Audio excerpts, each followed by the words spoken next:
Friends, once again welcome on our YouTube channel. In our earlier session, we have discussed about half wave rectifier, full wave rectifier, bridge rectifier and a shunt capacitor filter. दोस्तों, एक बार फिर आपका हमारे इस YouTube channel पर स्वागत है। हमने हमारे पिछले सेशन में अर्ध तरंग दिष्टकारी, पूर्ण तरंग दिष्टकारी, सेतु दिष्टकारी तथा शंट संधारित्र फिल्टर के बारे में विस्तृत चर्चा की थी। आज हम जेनर डायोड तथा वोल्टता नियमन के बारे में विस्तार पूर्वक चर्चा करेंगे। Today we will discuss about zener diode and voltage regulation. In this session, we will discuss about voltage regulation and voltage stabilization by Zener diode। तो हम हमारे इस सेशन में वोल्टता नियमन क्या है तथा जेनर डायोड द्वारा वोल्टता का स्थायीकरण किस प्रकार किया जा सकता है उसके बारे में विस्तार पूर्वक चर्चा करेंगे।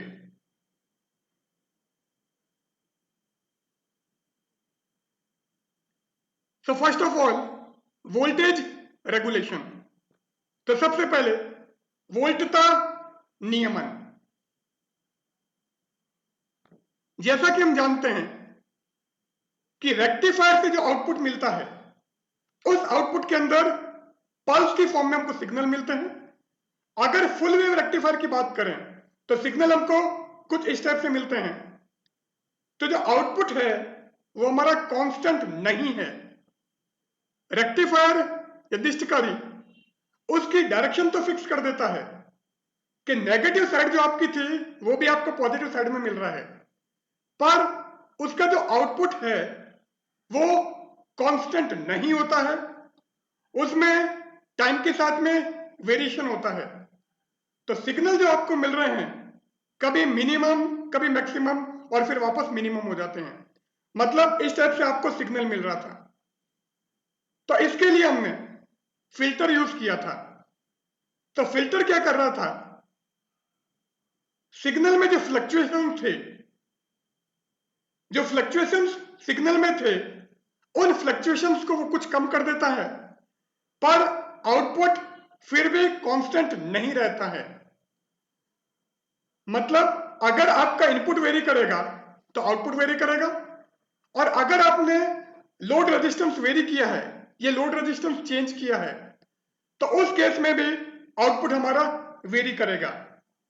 तो हमको एक ऐसे सर्किट की रिक्वायरमेंट है जिसमें अगर आप इनपुट वोल्टेज को चेंज करो तो भी आउटपुट वोल्टेज पे कोई इफेक्ट नहीं पड़ना चाहिए, और अगर हम लोड वेरी करें या भार प्रतिरोध को परिवर्तित करें तो भी हमारा आउटपुट कांस्टेंट रहना चाहिए। तो वो जो सर्किट होगा उस सर्किट को हम बोलेंगे वोल्टेज रेगुलेटर, ये वोल्टता नियामक।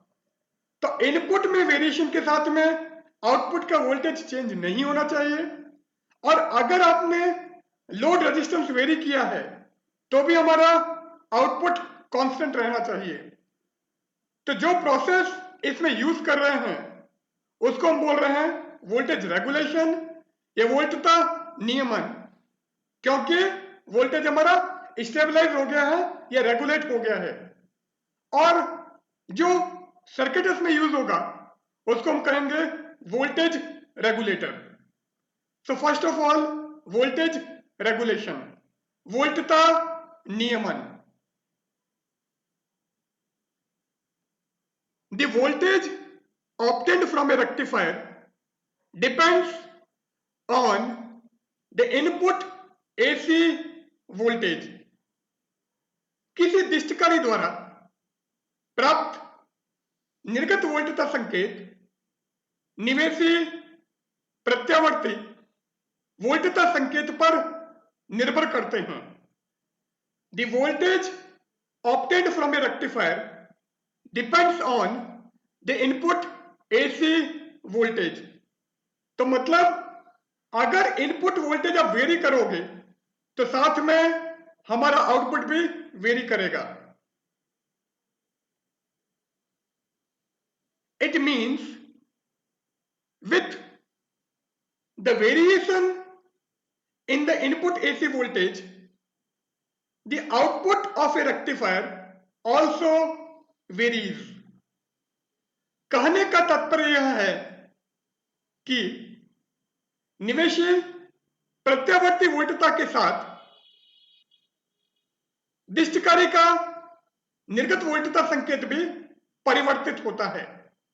It means if we vary the input AC voltage, then the output obtained from the rectifier will also vary।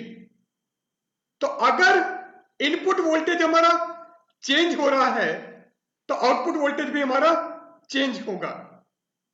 And it does not remain constant. तो आउटपुट वोल्टेज हमारा constant नहीं रहता है, नियत नहीं रहता है। Hence we get an unregulated output. तो रेक्टिफायर से जो आउटपुट हमको मिल रहा है वो आउटपुट हमारा अनरेगुलेटेड आउटपुट है, या वोल्टता जो दिष्टकारी से प्राप्त हो रही है या दिष्टकारी से जो निर्गत संकेत प्राप्त हो रहे हैं वो हमारे अनियमन संकेत है। मीन्स रेगुलेटेड सिग्नल नहीं है, उन सिग्नल में चेंज आ रहा है अगर आप इनपुट चेंज करते हो तो। The unregulation is measured by voltage regulation percentage। तो अनियमन वोल्टता नियमन प्रतिशत के रूप में मापा जाता है।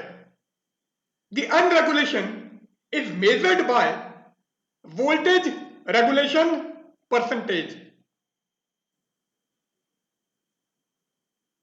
The voltage regulation is the percentage variation in the output DC voltage when a load resistance is removed from the circuit। The voltage regulation is the percentage variation in the output DC voltage when a load resistance is removed from the circuit। यदि परिपथ से load प्रतिरोध या भार प्रतिरोध को हटा दिया जाता है तो उस अवस्था में निर्गत दिष्ट वोल्टता संकेत में जो प्रतिशत परिवर्तन है उस परिवर्तन को हम वोल्टेज रेगुलेशन या वोल्टता नियमन कहते हैं। तो पहले आपका लोड रेजिस्टेंस जुड़ा हुआ है, उस समय आपका वोल्टेज कितना मिल रहा है, और जब आप लोड रेजिस्टेंस को रिमूव कर देते हो उस केस में आउटपुट वोल्टेज हमें क्या मिल रहा है। तो उन दोनों का जो डिफरेंस है उसमें जो परसेंटेज डिफरेंस है या प्रतिशत परिवर्तन है उसको हम कहते हैं वोल्टेज रेगुलेशन या वोल्टता नियमन। So percentage voltage regulation is V no load minus V full load upon V full load into 100। तो ये जो फॉर्मूला है ये फॉर्मूला हमारा परसेंटेज वोल्टेज रेगुलेशन का है, प्रतिशत वोल्टता नियमन। इस फॉर्मूले से हम ज्ञात कर सकते हैं। तो जब सर्किट में आपका लोड रेजिस्टेंस जुड़ा हुआ है उस केस में वोल्टेज हमको क्या मिल रहा है, वो हमारा V फुल लोड। और जब आपने सर्किट से रेजिस्टेंस रिमूव कर दिया है, परिपथ से प्रतिरोध को जब हमने हटा दिया है, लोड रेजिस्टेंस की बात कर रहे हैं, तो उस केस में जो हमको वोल्टेज मिल रहा है उसको हमने वी नो लोड कहा है। So V no load minus V full load divided by V full load into 100 is our percentage voltage regulation.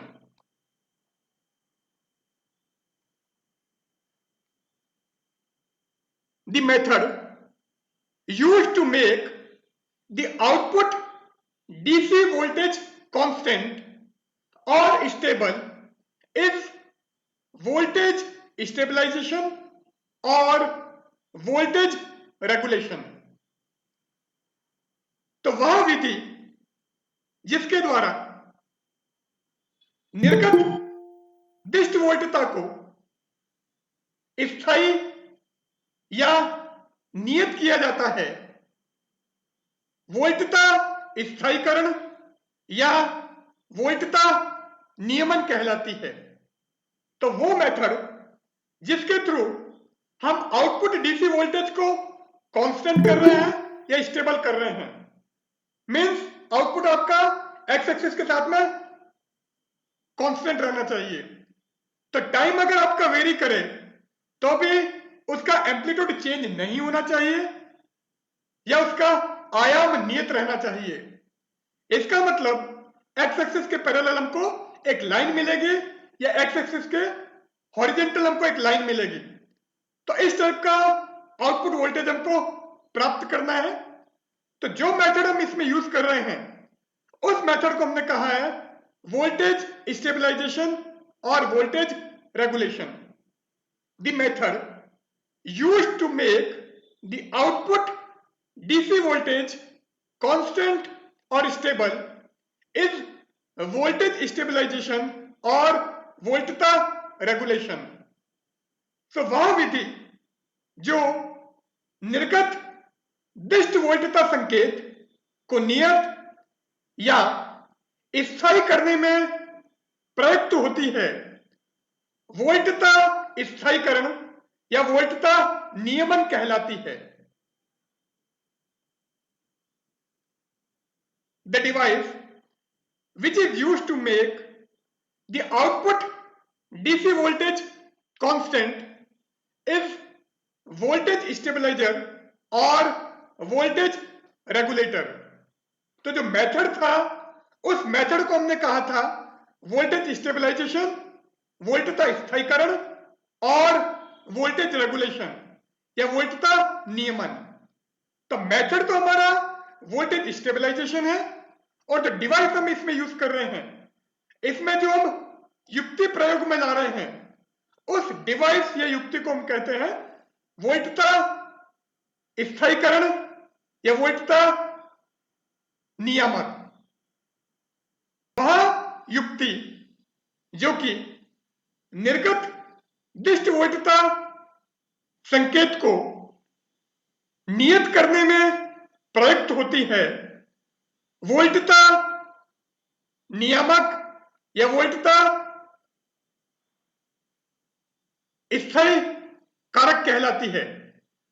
तो वह विधि जो निर्गत दिष्ट वोल्टता संकेत को नियत करने में प्रयुक्त होती है, वोल्टता नियामक कहलाती है।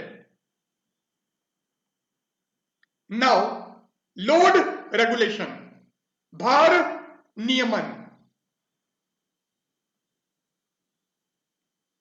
For a given load, how much percentage variation will be in the output voltage of a power supply। अब मैंने कहा था कि अगर आप लोड को वेरी करते हो तो हमारी लोड करंट भी वेरी करती है। तो लोड करंट का वेरिएशन कितना है वो हमको लोड रेगुलेशन या भार नियमन प्रोवाइड करेगा।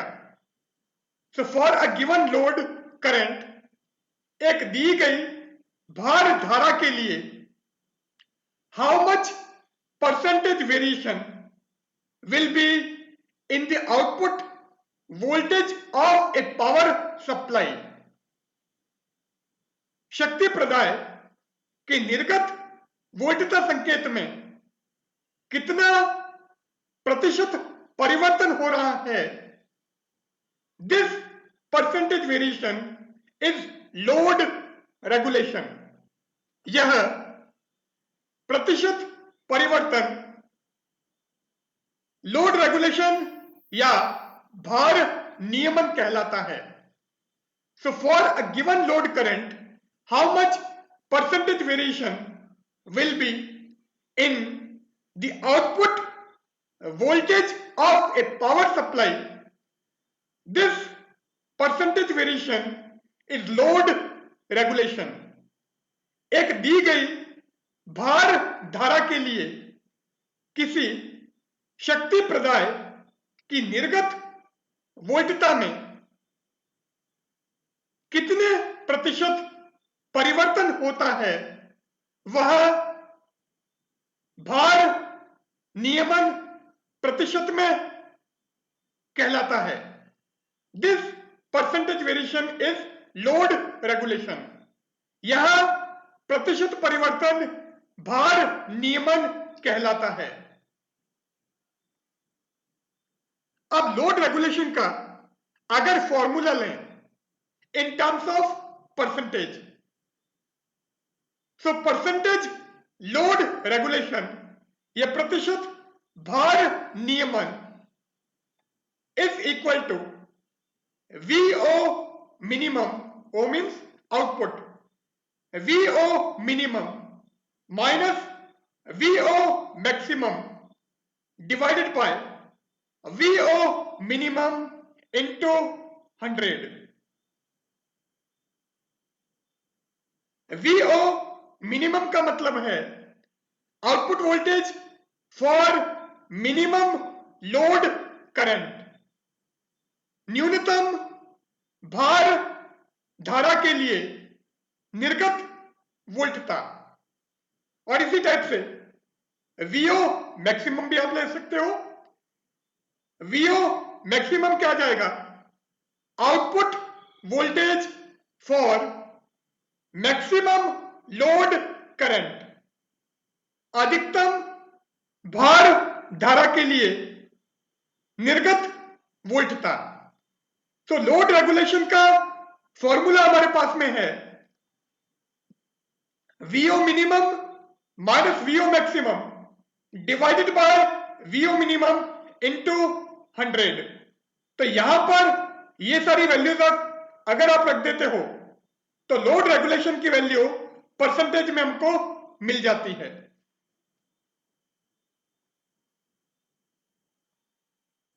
Now next regulation is line regulation, line नियमन।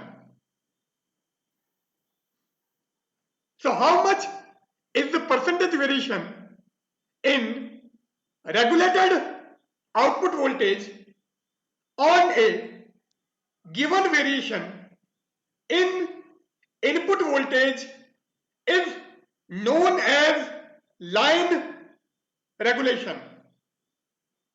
एक दी गई निवेशी वोल्टता संकेत में परिवर्तन करने पर नियमन निर्गत वोल्टता संकेत में कितने प्रतिशत परिवर्तन होता है,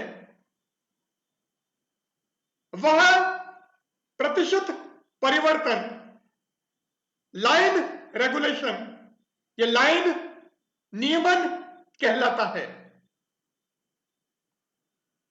अब लाइन रेगुलेशन का अगर हम फॉर्मूला लें तो वो क्या आएगा,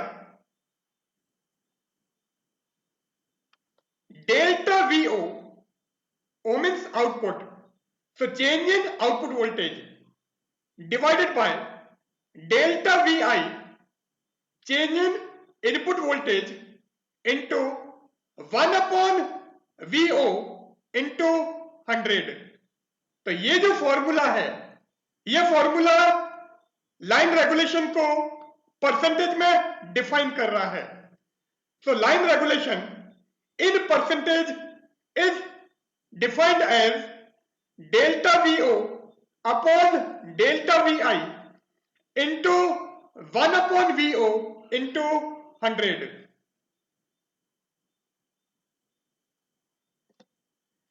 now VO is output voltage, so VO हमारा आउटपुट वोल्टेज है।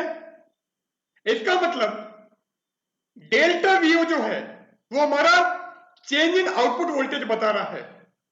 Delta VI is change in input voltage because VI is the input voltage. So VO is output voltage. VO निर्गत वोल्टता है। Delta VO is the variation in regulated output voltage. Delta VO regulated निर्गत वोल्टता संकेत में परिवर्तन है and delta VI is the variation in input voltage, निवेशी वोल्टता संकेत में परिवर्तन है। Now regulated power supply,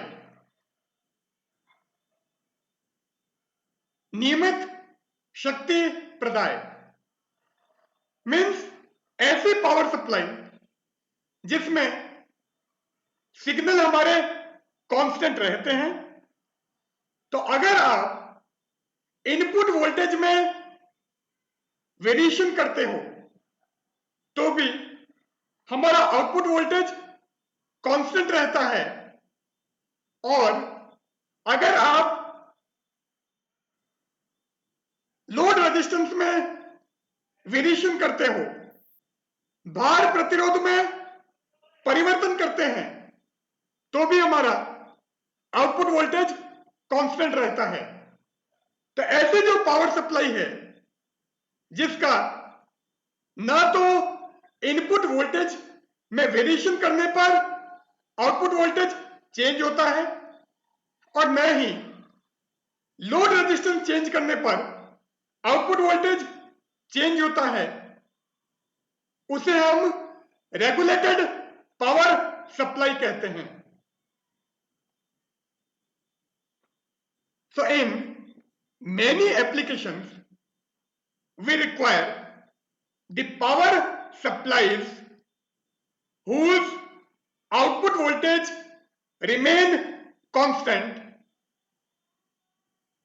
with respect to input alternating voltage, variation in load resistor and variation in temperature.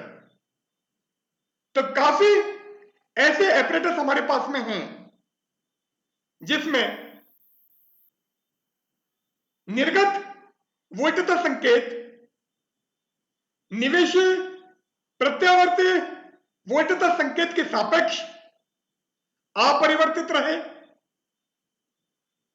भार प्रतिरोध में परिवर्तन के सापेक्ष अपरिवर्तित रहे तथा ताप में परिवर्तन के साथ अपरिवर्तित रहे। जैसे हम हमारे मोबाइल को चार्ज करते हैं तो चाहे गर्मी में चार्ज करो या सर्दी में चार्ज करो, जितना पावर उसको देना है, अगर 12 वोल्ट है तो 12 वोल्ट ही हमेशा जाना चाहिए। ऐसा नहीं कि गर्मी में आपने 15 वोल्ट दे दिया और सर्दी में आपने 10 वोल्ट दे दिया। मींस टेम्परेचर के साथ में आउटपुट वोल्टेज हमारा चेंज नहीं होना चाहिए, या फिर इनपुट अल्टरनेटिंग वोल्टेज अगर आप चेंज करते हो तो भी आउटपुट वोल्टेज हमारा चेंज नहीं होना चाहिए। कि अभी आपका 230 वोल्ट आरएससीबी से मिल रहा है, कभी कभी लाइट डिम आ जाती है, तो ऐसा नहीं है कि उस केस में हम हमारे मोबाइल को अगर वो 12 वोल्ट लेता है तो उसको हम 10 वोल्ट प्रोवाइड कर दें, मीन्स जितना उसको आपको इनपुट देना है उतना हमेशा आपको देना ही पड़ेगा। So in many applications we require the power supplies whose output voltage remains constant with respect to input alternating voltage or variation in load resistor and variation in temperature। तो कई उपकरणों में हमें ऐसे शक्ति प्रदाय की आवश्यकता होती है जिनका निर्गत वोल्टता संकेत निवेशी प्रत्यावर्ती वोल्टता संकेत के सापेक्ष नियत रहे, भार प्रतिरोध में परिवर्तन के सापेक्ष नियत रहे तथा ताप में परिवर्तन के साथ नियत रहे। These power supplies are known as regulated power supply। ये शक्ति प्रदाय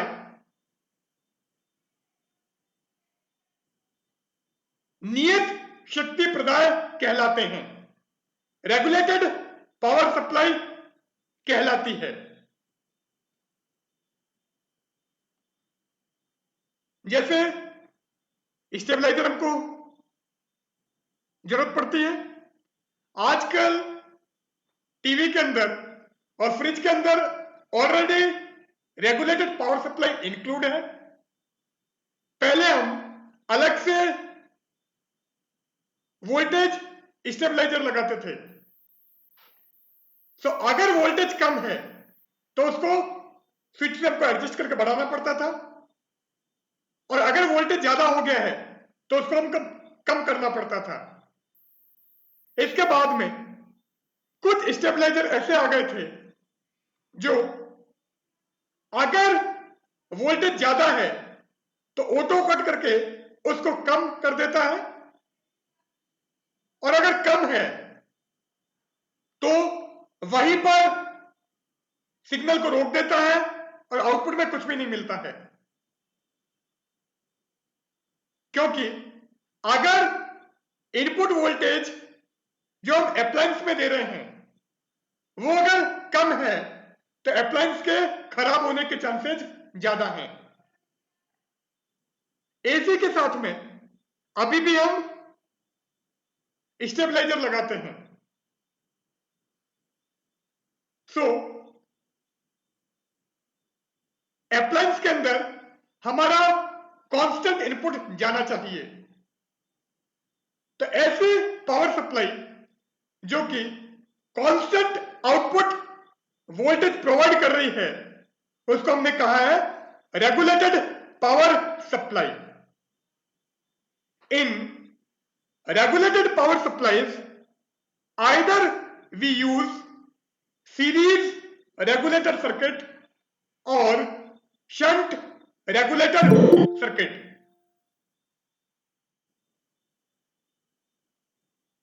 नियत शक्ति प्रदाय में या तो हम श्रेणी नियामक परिपथ का प्रयोग करते हैं या शंट नियामक परिपथ का प्रयोग करते हैं।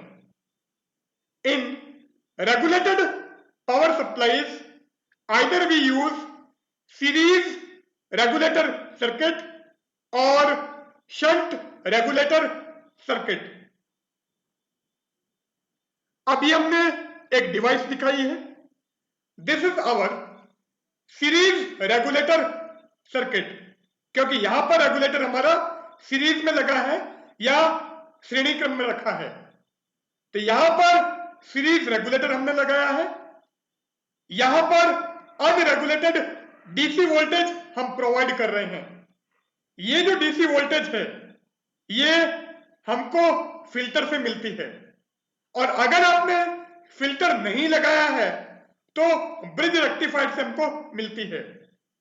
तो जनरली हम ब्रिज रेक्टिफायर यूज करते हैं, और ब्रिज रेक्टिफायर के बाद में फिल्टर सर्किट लगाते हैं जिससे कि सिग्नल कुछ कांस्टेंट हो जाए और वो जो अनरेगुलेटेड डीसी वोल्टेज है जो फिल्टर से हमको मिल रहा है वो हम वोल्टेज रेगुलेटर को प्रोवाइड करते हैं। यहां पर लोड रजिस्टर और यहां पर हमको कांस्टेंट डीसी वोल्टेज मिल रही है। So this is our series regulator circuit, श्रेणी नियामक परिपथ। अब ये दूसरा सर्किट है जो कि हमारा शंट रेगुलेटर सर्किट है। दिस इज शंट नियामक परिपथ। तो ये फिल्टर का आउटपुट जो कि अनरेगुलेटेड डीसी वोल्टेज होगा और यहां पर हमने एक रेगुलेटर सर्किट को शंट में लगाया है और ये हमारा लोड रेजिस्टेंस और इधर हमको कांस्टेंट डीसी वोल्टेज मिलेगा। Now next is voltage stabilization by zener diode. Zener diode द्वारा वोल्टता स्थायीकरण। तो जेनर डायोड वोल्टेज को कैसे कांस्टेंट करेगा वो हमको लेना है और जो जेनर डायोड होगा उसको हम रिवर्स बायस में लगाएंगे। So zener diode is always connected in reverse bias. So voltage stabilization by zener diode. Zener diode द्वारा वोल्टता स्थायीकरण। Zener diode is an ordinary PN junction diode except that it is properly doped to have a very sharp and almost vertical breakdown. Zener diode हमने पहले discuss किया हुआ है। सो zener diode एक साधारण पीएन संधि डायोड है। अंतर केवल यह है कि इसमें प्रॉपरली डोपिंग की हुई है। तो प्रॉपर डोपिंग अगर आप करोगे तो उससे हमको sharp and almost vertical breakdown मिलेगा। इसका मतलब जैसे ही ब्रेकडाउन वोल्टेज आ जाता है करंट हमारी एकदम इंक्रीज हो जाएगी रिवर्स बायस में। So zener diode is an ordinary PN junction diode except that it is properly doped to have a very sharp and almost vertical breakdown. Zener diode एक साधारण PN संधि diode है। अंतर केवल यह है कि इसमें डोपिंग इस प्रकार की जाती है कि हमें एक शार्प या तीक्ष्ण एवं लगभग ऊर्ध्वाधर भंजन प्राप्त होता है। तो जैसे ही आपको ब्रेकडाउन वोल्टेज पे पहुंचोगे करंट की वैल्यू एकदम इंक्रीज हो जाएगी। अब ये जेनर डायोड का सिंबल जो हमने पहले भी लिया था, this diode is specially designed so that it can operate continuously without being damaged in the reverse breakdown region. तो generally simple PN junction diode अगर लोगे तो ब्रेकडाउन वोल्टेज से ज्यादा अगर आप वोल्टेज प्रोवाइड करते हो रिवर्स बायस के अंदर तो करंट की वैल्यू बहुत ज्यादा मिलती है। और हीट का फॉर्मूला है, ऊष्मा का सूत्र है H is equal to I square R T. तो जितनी करंट ज्यादा होगी हीट उतनी ही ज्यादा प्रोड्यूस होगी, और हीट ज्यादा प्रोड्यूस होगी इसका मतलब डायोड हमारा डैमेज हो जाएगा, जल जाएगा।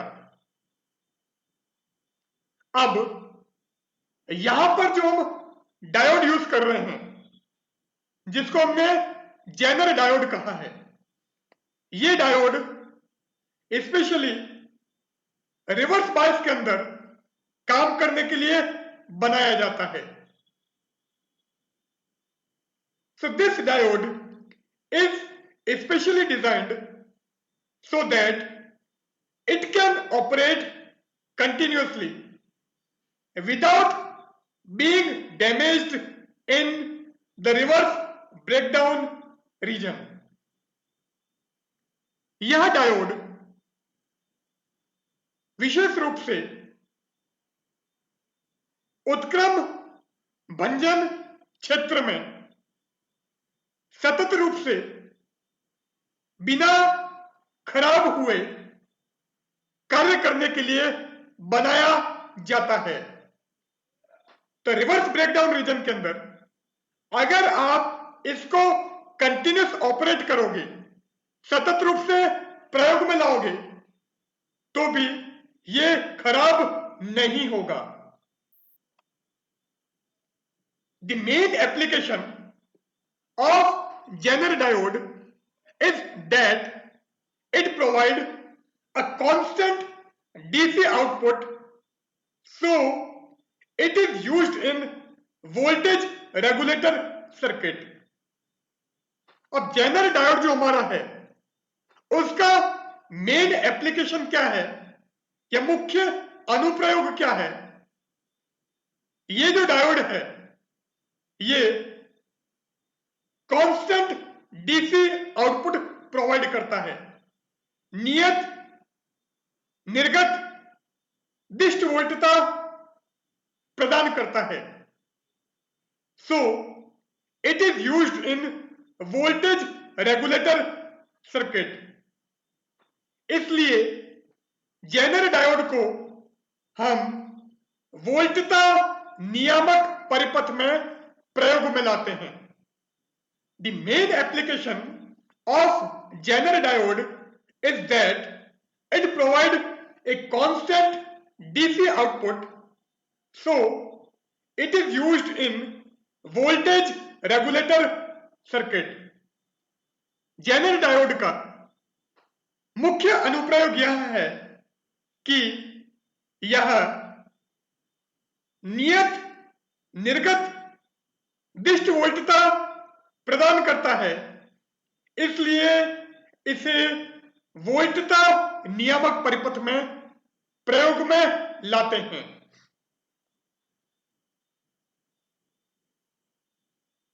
अब ये हमारा कैरेक्टरिस्टिक कर्व है। तो कैरेक्टरिस्टिक कर्व में क्या आ रहा है? अभिलक्षणिक वक्र में क्या है? ये वोल्टेज और एक करंट, यहां पर ये मिली एम्पियर होगा, इसको सही कर लेना। तो फॉरवर्ड बायस में वोल्टेज आप बढ़ा रहे हो, करंट इंक्रीज हो रही है और इस टाइप का ग्राफ हमको मिल रहा है। रिवर्स बायस में वोल्टेज हम नेगेटिव प्रोवाइड कर रहे हैं और करंट भी हमको नेगेटिव मिल रही है, और ये जो करंट है, ये धारा है, वो हमारी माइक्रो एम्पियर की रेंज की है, क्योंकि यहां पर करंट हमको माइनॉरिटी चार्ज कैरियर या अल्पसंख्यक आवेश वाहक के कारण प्राप्त होती है। तो ये ब्रेकडाउन वोल्टेज और भंजन वोल्टता या ब्रेकडाउन वोल्टेज के बाद में करंट की वैल्यू एकदम इंक्रीज हो जाती है और शार्प या ऑलमोस्ट वर्टिकल ब्रेकडाउन रीजन हमको मिलता है। ये हमने जेनर डायोड के अंदर पूरा डिस्कस किया था। अब ये जो सर्किट है, इस सर्किट को हम कहते हैं वोल्टेज रेगुलेटर, वोल्टता नियामक। तो यहां पर एक रेजिस्टेंस है RS, ये हमारा लोड रेजिस्टेंस या भार प्रतिरोध RL, ये हमारा जेनर डायोड, और ये जो जेनर डायोड है इसको हम रिवर्स बायस में लगाते हैं। उत्क्रम बायस की अवस्था में इस जेनर डायोड को हम लगाते हैं। This is our fluctuating DC input. तो फिल्टर से जो आउटपुट हमको मिल रहा था उसमें जो फ्लक्चुएशन थे वो फ्लक्चुएशन हमको यहां पर भी मिलेंगे। So this is the output which we obtained from filter. यह वह निर्गत संकेत है जो कि हमें फिल्टर परिपथ से प्राप्त होते हैं। So fluctuating DC input, here we have a general diode, this is our load resistance and this resistance is for safety purpose, और यहां पर जो आउटपुट हमको मिलेगा वो हमारा कांस्टेंट डीसी आउटपुट होगा। नियत निर्गत दिष्ट संकेत हमें लोड प्रतिरोध के एक्रॉस मिलेंगे, ये लोड प्रतिरोध के परितः मिलेंगे। The general diode is connected in reverse bias in the circuit। ये हमने पहले भी कह दिया है कि जेनर डायोड परिपथ में उत्क्रम बायस में जोड़ा जाता है। सो जेनर डायोड को हम सर्किट में रिवर्स बायस में जोड़ेंगे। और रिवर्स बायस क्या है, फॉरवर्ड बायस क्या है, अग्र बायस क्या है, उत्क्रम बायस क्या है, ये सारा हम पहले डिस्कस कर चुके हैं। The output is obtained across the load resistor RL। निर्गत संकेत हमें लोड प्रतिरोध RL के परितः प्राप्त होते हैं।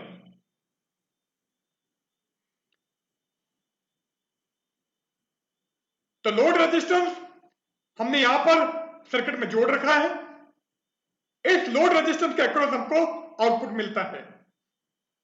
अब यहां पर क्या होता है,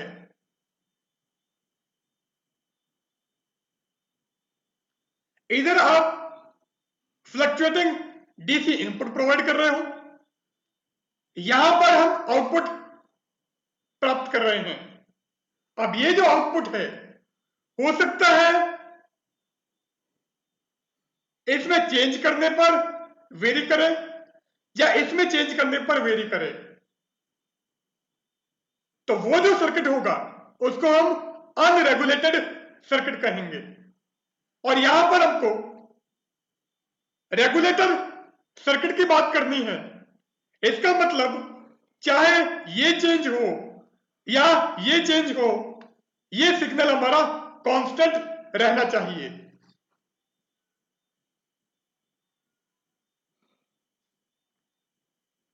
When fluctuating DC voltage is applied to the circuit and its value increases beyond a limiting value, the current through the diode circuit increases abruptly. When fluctuating DC voltage is applied to the circuit, जब परिवर्तित दिष्ट वोल्टता परिपथ में आरोपित की जाती है तथा इसका मान एक सीमांत मान से बढ़ जाता है, तो उस अवस्था में डायोड परिपथ के परितः धारा का मान एकदम बढ़ता है। When fluctuating DC voltage is applied to the circuit and its value increases beyond a limiting value, the current through the diode circuit increases abruptly.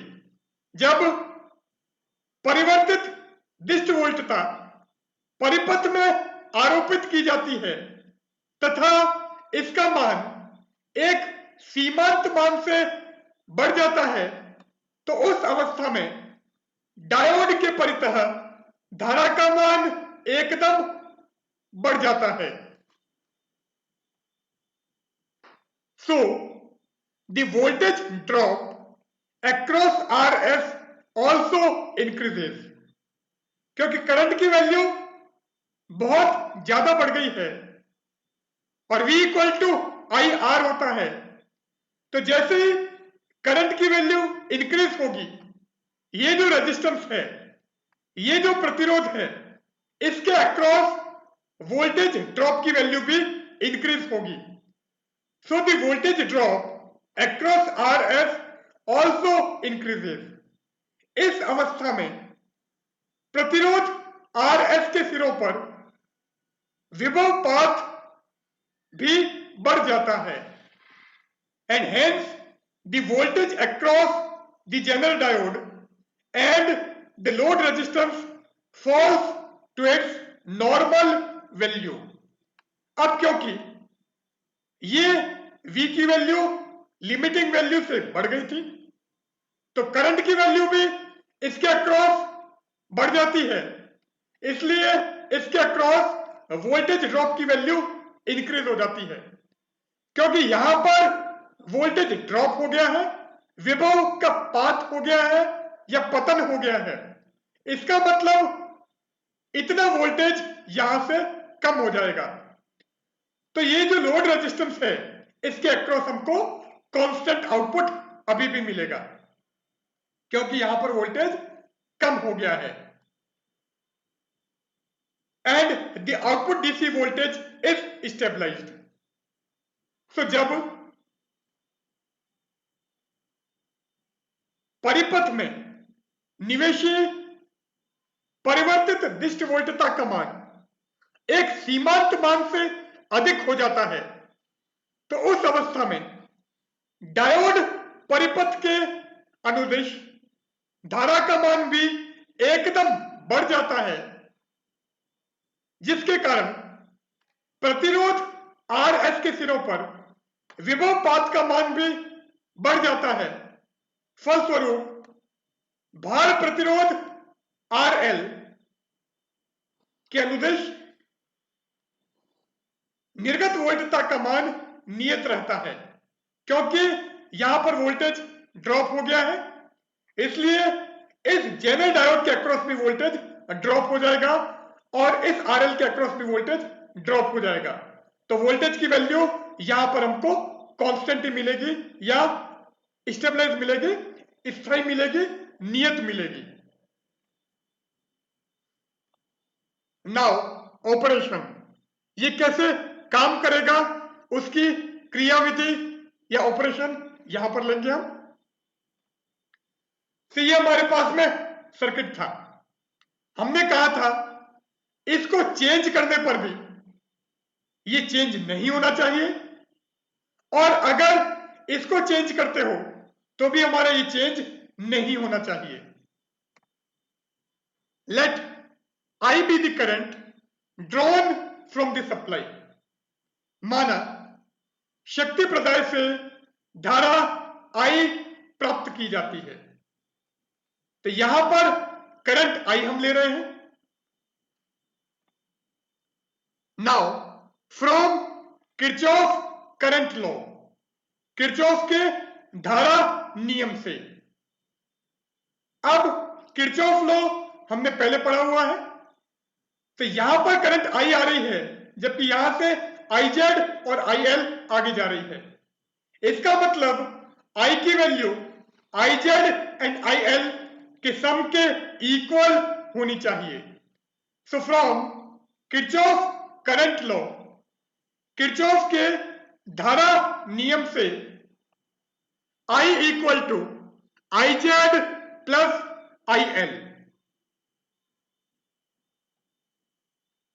Output voltage अब आउटपुट वोल्टेज क्या होगा, जो आपने इनपुट वोल्टेज यहां पर दिया था उसमें से इसके अक्रॉस जो वोल्टेज ड्रॉप हुआ है उस वोल्टेज ड्रॉप को सब्ट्रैक्ट कर देते हैं या घटा देते हैं। तो जो भी वोल्टेज हमको मिलेगा वो हमारा आउटपुट वोल्टेज होगा, ये निर्गत वोल्टता होगी।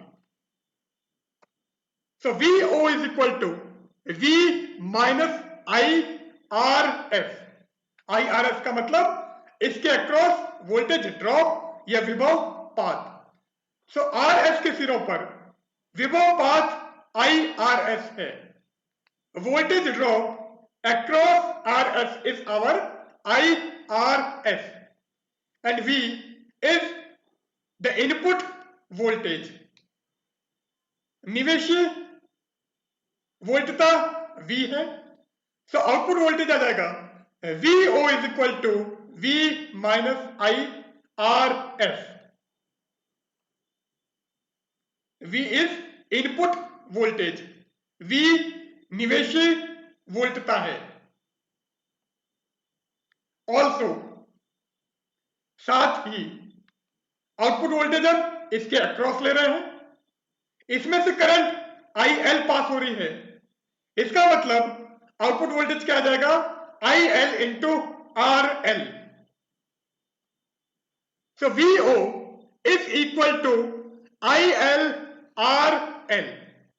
तो आउटपुट वोल्टेज का एक फॉर्मूला हमारे पास में ये है और दूसरा हमारे पास में ये है।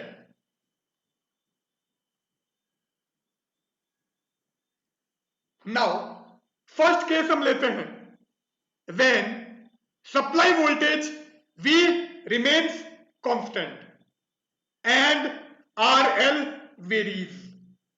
तो यहां पर हमारा सप्लाई वोल्टेज कांस्टेंट है, तो जो आपने इनपुट वोल्टेज दिया था उस इनपुट वोल्टेज की वैल्यू चेंज नहीं हो रही है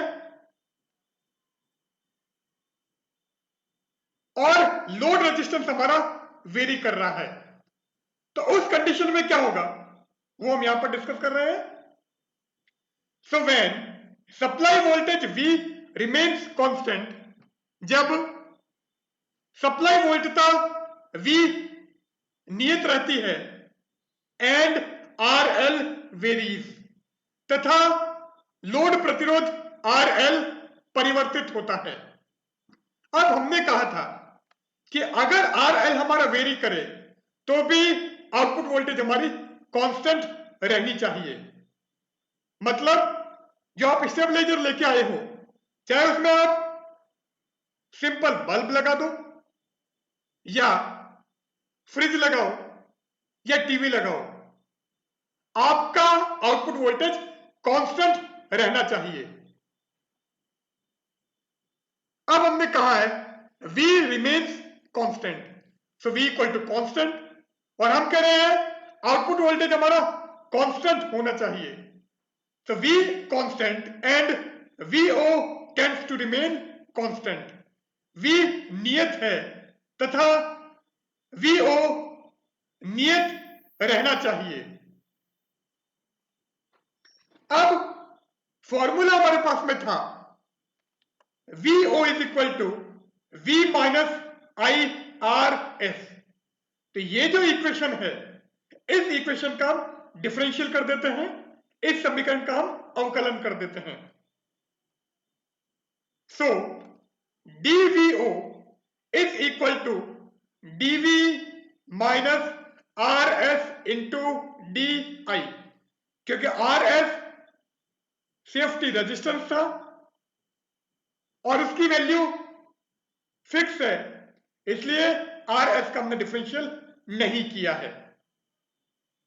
अब हमने कहा है कि V हमारा कांस्टेंट है, तो अगर V कांस्टेंट है, निवेशी वोल्टता संकेत अगर नियत है, इसका मतलब dV की वैल्यू 0 हो जाएगी। तो dV को हम 0 कर देते हैं और हम कह रहे हैं कि VO हमारा कांस्टेंट होना चाहिए, इसका मतलब DVO भी हमारा 0 होगा। तो ये भी 0 और ये भी 0। So zero is equal to 0 minus R S into D I, और इससे आ जाएगा D I is equal to 0। अब एक इक्वेशन हमारे पास में ये थी, I equal to I Z plus I L. ये जो करंट इक्वेशन है इसका हम डिफरेंशियल करते हैं, तो ये आ जाएगा D I is equal to D I Z plus D I L. अब डी आई हमारा 0 है, तो इसको हम 0 कर देते हैं, तो आ जाएगा D I Z is equal to minus D I L. So D I Z is equal to minus D I L. इसका मतलब अगर लोड इंपीडेंस हम इंक्रीज करते हैं, if the value of load impedance increases when the supply voltage is fixed, यदि supply वोल्टता के नियत मान के लिए हम लोड प्रतिबाधा का मान बढ़ाते हैं, the value of load current decreases, तो लोड धारा या भार धारा का मान घटता है, क्योंकि यहां पर नेगेटिव साइन आ रहा है। And the general current increases by an equal amount, और जितना आई एल कम हो रहा है उसी अमाउंट में आई जेड की वैल्यू इंक्रीज हो रही है। So the voltage across the load will tend to remain constant, तो लोड वोल्टता या भार वोल्टता का मान नियत रहता है। So if the value of load impedance increases when the supply voltage is fixed, the value of load current decreases and the general current increases by an equal amount, so the voltage across the load will tend to remain constant। यदि supply वोल्टता का मान नियत है तथा भार प्रतिबाधा का मान बढ़ाते हैं, तो भार धारा का मान घटता है तथा जितनी मात्रा में भार धारा का मान घटता है उतनी ही मात्रा में जेनर धारा का मान बढ़ जाता है। अतः भार के अनुदिश वोल्टता का मान नियत बना रहता है। तो यहां पर हमने सप्लाई वोल्टेज V को कांस्टेंट रखा था और लोड रेजिस्टेंस या लोड इंपीडेंस को हमने चेंज किया था, तो भी आउटपुट वोल्टेज की वैल्यू कांस्टेंट है। तो यहां पर कांस्टेंट आउटपुट हमको मिलेगा, चाहे हम इसको चेंज कर दें, और ये हमारा कांस्टेंट है। अब सेकंड कंडीशन, जब हम आर एल को कांस्टेंट रखते हैं, लोड प्रतिरोध का मान नियत रखते हैं, and supply voltage V varies, तथा सप्लाई वोल्टता का मान परिवर्तित करते हैं, तो जब आर एल नियत है तथा सप्लाई वोल्टता का मान परिवर्तित होता है। अब हमने अभी कहा था कि आउटपुट हमारा कांस्टेंट रहना चाहिए। So since VO tends to remain constant, चूंकि VO का मान नियत रहना चाहिए, VO का फॉर्मूला हमारे पास में ये है। इसका अगर हम डिफरेंशियल करें तो वो हो जाएगा dVO is equal to dV minus RS into DI। अब VO कांस्टेंट है, इसका मतलब dVO की वैल्यू 0 हो जाएगी। सो dVO को हम 0 कर देते हैं। So 0 is equal to dV minus RS into DI, और यहां से हमको क्या मिलेगा, dV is equal to RS into DI। Now VO is equal to RL into IL। Output voltage का एक फॉर्मूला हमारे पास में ये था। अब इस इक्वेशन का अगर हम डिफरेंशियल करें तो वो हमको मिलता है dVO is equal to RL into DIL।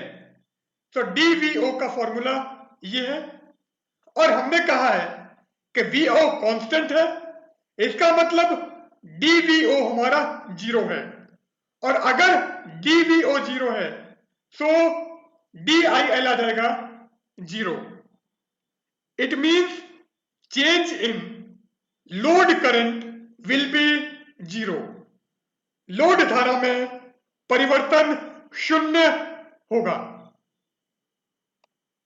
अब करंट का फॉर्मूला ये, इसका डिफरेंशियल कर दो।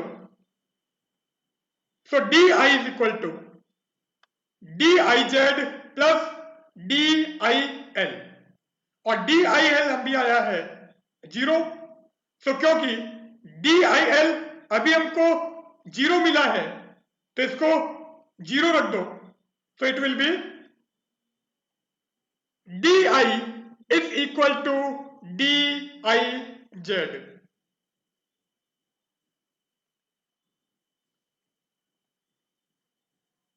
It means if the supply voltage varies and load resistance RL remains constant, यदि सप्लाई वोल्टता का मान परिवर्तित होता है तथा भार प्रतिरोध RL नियत रहता है, the total current I and the Zener current IZ changes equally to keep the load current IL constant। इस अवस्था में कुल धारा I तथा जेनर धारा IZ समान मात्रा में परिवर्तित होते हैं, क्योंकि DI इक्वल टू DIZ है, तो जितना I चेंज होगा उतना ही हमारा IZ चेंज होगा। तो इस अवस्था में धारा I तथा जेनर धारा IZ समान मात्रा में परिवर्तित होते हैं, जिससे कि भार धारा IL नियत रहती है। If I decreases by DI, IZ also decreases by the same amount, so IL remain constant। तो यदि I DI मान से कम होती है तो IZ भी DI मान से कम होगी, जिससे कि भार धारा IL का मान नियत रहता है। So if the supply voltage varies and the load resistance RL remains constant, the load current I and the Zener current IZ changes equally to keep the load current IL constant। यदि supply वोल्टता का मान परिवर्तित होता है तथा भार प्रतिरोध RL का मान नियत रहता है तो कुल धारा I तथा जेनर धारा IZ समान मात्रा में परिवर्तित होते हैं, जिससे कि भार धारा IL का मान नियत रहे।